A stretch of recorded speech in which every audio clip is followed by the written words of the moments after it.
अन्न आणि औषध प्रशासन विभागाचे आयुक्त तुकाराम मुंढे यांच्यामुळे राज्यभरातल्या हॉटेल्स कॅन्टीनच्या पाचावर धारण सध्या बसली आहे। त्यात आता राज्यातल्या FDA विद्यार्थ्यांचं आरोग्य जपण्यासाठी सुद्धा पुढे सरसावलंय। अकोला जिल्ह्यामध्ये शाळांच्या परिसरामध्ये हाय फॅट, हाय शुगर आणि हाय सॉल्ट म्हणजेच HFSS पदार्थांवरती नियंत्रण आणण्यासाठी FDAने पुढाकार घेतलाय। यासाठी राज्यभरातल्या शिक्षक आणि मुख्याध्यापकांची मदत घेतली जाते। याच अनुषंगाने अकोला जिल्ह्यातल्या तब्बल 1847 शिक्षक आणि मुख्याध्यापकांची कार्यशाळा घेण्यात आली। शाळेपासून 50 मीटरच्या परिसरामध्ये जंक फूड आणि HFSS पदार्थांची विक्री किंवा जाहिरात करायला आता मनाई आहे। शिवाय शाळेच्या कॅन्टीनमध्ये अन्न सुरक्षा नियमांचं पालन करण्याच्या सूचनाही देण्यात आल्यात।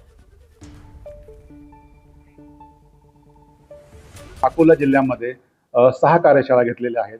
या शाळेमध्ये प्रामुख्याने सर्व मुख्याध्यापक अकोला जिल्ह्यातील जवळपास 847 मुख्याध्यापक हजर होते या 6 कार्यशाळांमध्ये एकूण। त्यामुळे आपण त्यांच्या मार्फत आपण शाळेमध्ये जनजागृती करत आहोत की हे जे काही शेड्यूल आहे, हे जे काही नियमावली आहे त्याची अंमलबजावणी करण्यासाठी।